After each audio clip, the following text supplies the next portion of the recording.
The Dodgers opened the season this morning and everything went according to plan. Cameron Brink is icked out by men, she said while posting thirst trap pics. And Mick Cronin again has to deny a desire to leave UCLA. Good morning. I'm James. This is your daily dose of sports and snark for the greatest sports city in the world, Los Angeles. This is the faithful Angelenos morning report. It's March 18, 2025.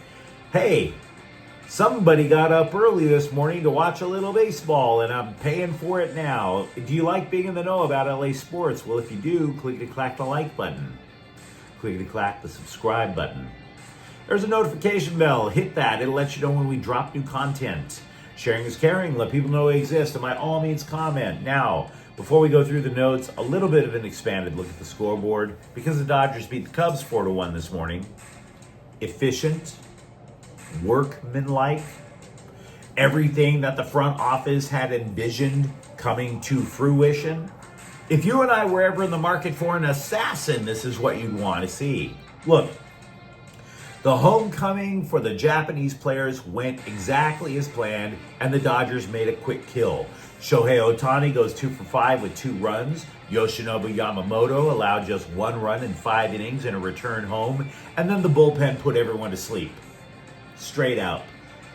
Went away, 1 game down. Now, speaking of returning home, if you're into the emo side of things, and I'm not, Dave Roberts said he saw Ohtani get a little misty-eyed during the Japanese national anthem, which is how much the return meant. And all the women in the audience went, aww. By the way, that win was without Mookie Betts and as a late scratch, Freddie Freeman. Freeman was a late scratch. He might not play in tomorrow morning's second game due to a rib issue. You might recall he had a rib issue in the playoffs last year. He's saying that the current issue feels way better, that he's day-to-day. The doctors think because of last year's injury, this may be a case of scar tissue breaking up. Meanwhile, also last night, the Lakers defeated San Antonio 125-109. Mini Scrotum took out the Kings 3-1.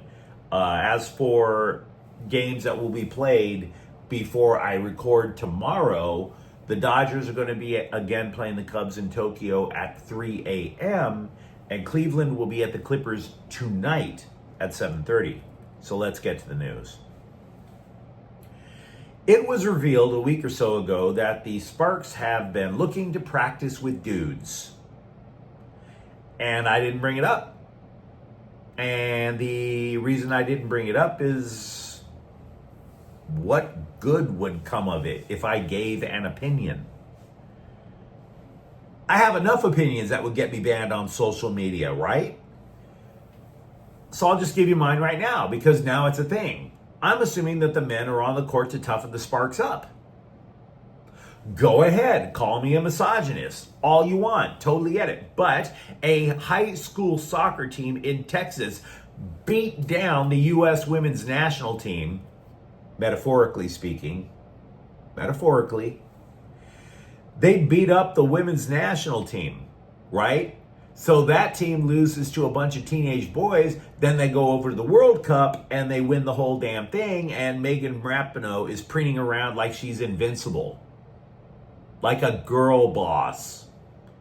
Like nobody could ever beat her. Trust me, in Dallas, there are 11 teenagers who know the real story, Meg. So yeah, the dudes are there to toughen the Sparks up. Either that, or once again, the Sparks don't have enough players under contract. The league is constantly coming down on the Sparks for not signing enough players. Either way, who cares, right? Well, Cameron Brink cares. Oh, she really, really cares. I mean, we could all be talking about her progress back from knee surgery. We didn't even know she was on the court, for Pete's sakes. I don't even know if she's on a court now.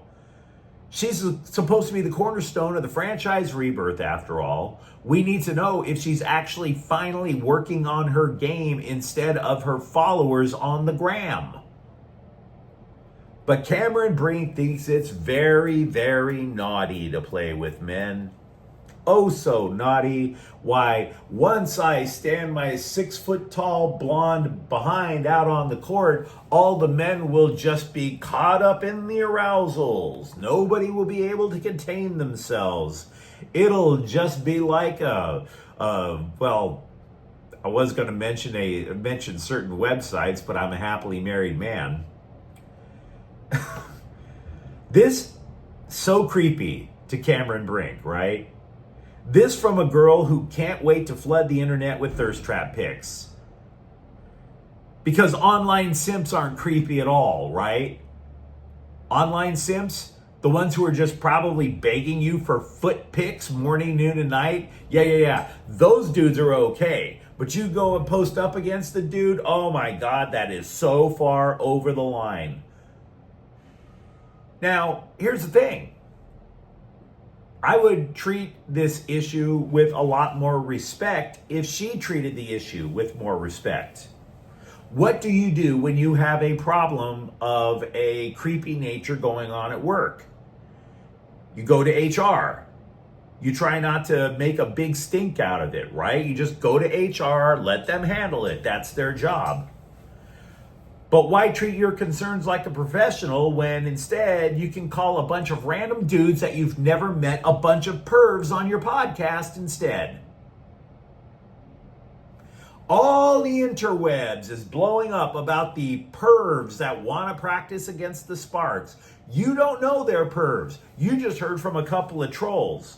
So she takes it not to HR, she takes it to her podcast. Quote, my confession is I'm really icked out by the potential new practice players, unquote. By the way, even if you did go to HR, and I have yet to see anybody say, hey, Brink went to the front office. All I'm hearing about is she's trying to do this for podcast clicks. So to be fair, I will acknowledge there were dudes who saw the Sparks request for male players and they made crude comments. Name any celebrity post that doesn't get crude comments. We could have a post right now that says Pope Francis made a miraculous recovery over at the Vatican, and there's going to be crude comments. By the way, Cameron, you mean to tell me you've never played basketball against a dude before? You've never ever. For years, we have been force-fed commercials on how WNBA players were all these mighty Amazons, right? Who are so strong in their game that they could rip off men's privates and feed them to the chipmunks. Oh, the girl power. Oh, the invincibility. The future is female. Apparently not.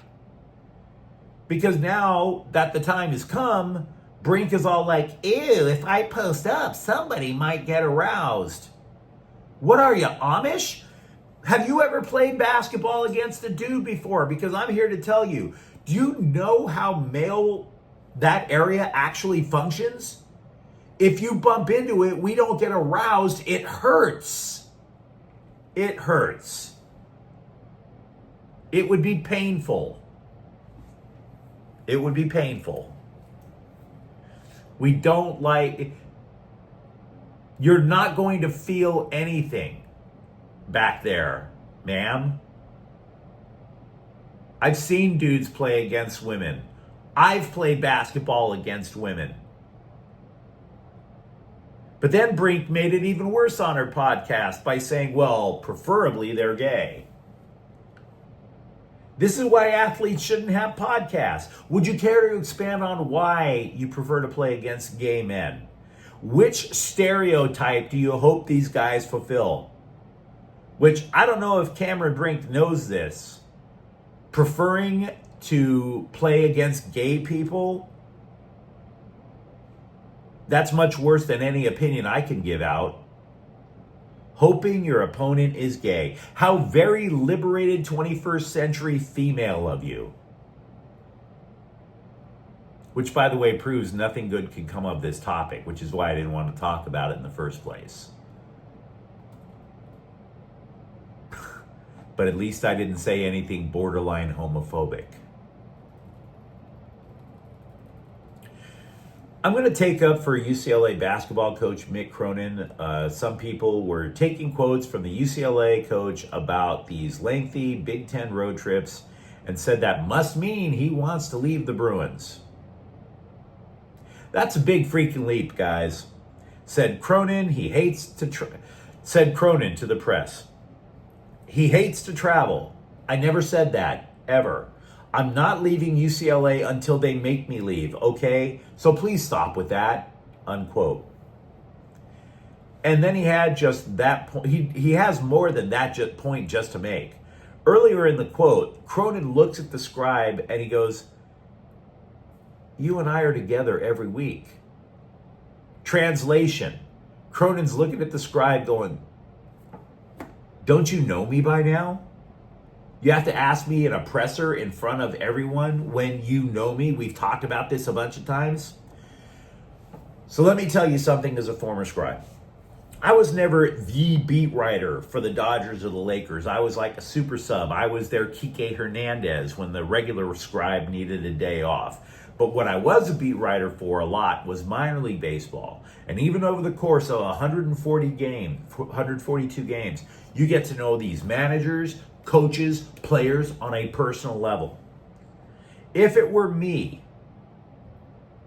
trying to have to ask an uncomfortable question to a player or a coach I knew, I would wait for one-on-one time, pull the guy and say, look, man, I feel stupid for asking this because I've asked it to you before, but the story's popping up again. Are you looking for another gig? Yes or no? And then I'll go on. That would be the way I would have handled it. Level with people. You don't have to call them out in public. I'm sure there's some availability for Coach Cronin away from a press conference. So now that NFL free agency is pretty much donezo, I mean, there's Aaron Rodgers out there still twiddling his thumbs by his cell phone, but you know. CBSSports.com has created yet another list, what teams need now. And for the Chargers, it's somewhat of a surprise, at least a surprise to me, tight end. Now, I'm not suggesting the writer's incorrect. We have been harping on defensive tackle. We've been harping on the interior offensive line. The rationale for a tight end, though, is pretty strong. To make the offense work as Jim Harbaugh wants, a field-stretching tight end would just be amazeballs. Of course, what the writer didn't say could have bolstered his case. Do you know how the AFC West is just often dominated by tight ends? Right? You got Taylor's boyfriend over in Kansas City. Years ago, Shay was just dominating people over in Denver. The Raiders have a great tight end right now in Brock Bowers. And let's not forget, when the Bolts were truly strong, they had Antonio Gates. When they were strong in the 1980s with Eric Coryell, they had Kellen Winslow. So yeah, I see the point about a tight end. Having said that, the Bolts lost a tight end yesterday. Stone Smart signed with the Jets. Smart, with multiple T's in his last name, played in 15 games for the Bolts. He only caught 11 passes, though. So I don't think Harbaugh is actually crying over it. After this weekend, we are once again left with the question, what is up with LAFC's offense? They were shut out at home Saturday. And it would be very easy to once again blame Olivier Giroud. Thing is, he didn't play. He didn't. So an MLS columnist came up with an idea that might hold water. If you're a fan of the black and gold, you let me know. LAFC had to rebuild its midfield over the offseason. As a result, they have so far put way too much of the responsibility on Marky Delgado, the former Galaxy starter. It's not that Delgado sucks, but in 3 years with the Galaxy, he only registered 14 assists. So it doesn't sound like he excels at facilitating to me in Steve Cherundolo's offense. That's the writer's opinion. It sounds solid. You let me know. Tyronn Lue is referring to Ivica Zubac as, quote, really elite, unquote. Now, it's true that Norman Powell is having a career year, but you need more than one guy to help keep a team afloat, especially when for most of the time you're missing Kawhi Leonard. Zubac was just 2 assists away from a triple-double against Charlotte on Sunday. He was pulled from the game, though, because it was such a booty kicking out there. It was like a bikini wax in front of 17,000. You don't need to see that go on. So Zubac is averaging more than 16 points per game. It's not our all-star level, but yeah, it's pretty damn good. He was already known as a rim protector. Zubac said his assist count is rising because, quote, I've been seeing a lot of doubles lately. I don't remember the last time a team didn't double me in the post. So it's all about being patient and making the right pass. It doesn't have to be an assist every time. It's all about finding an open man. I'm just trying to make the right play every time, unquote. Now, for his part, Lue told the LA Daily News the Clippers were forced to get offense from Zubac due to chronic illnesses due to Leonard and former player Paul George. And by the way, if you're a Clippers fan who hates Paul George right now, know this. He's been shut out for the year in Philly. They're shutting him down. But you let me know what you think in the comments thread. Are you content with the Dodgers season opener, as I am? Or did you just sleep through it because you knew it was going to be a dub? For that matter, are you icked out by men who play women in basketball? And if you enjoyed the content, don't forget to subscribe to Faithful Angelenos. We're talking LA sports every single day here. Thank you for watching. I'm James. We'll be back tomorrow. Faithful Angelenos is a Kian Corte El Queso production. Take care.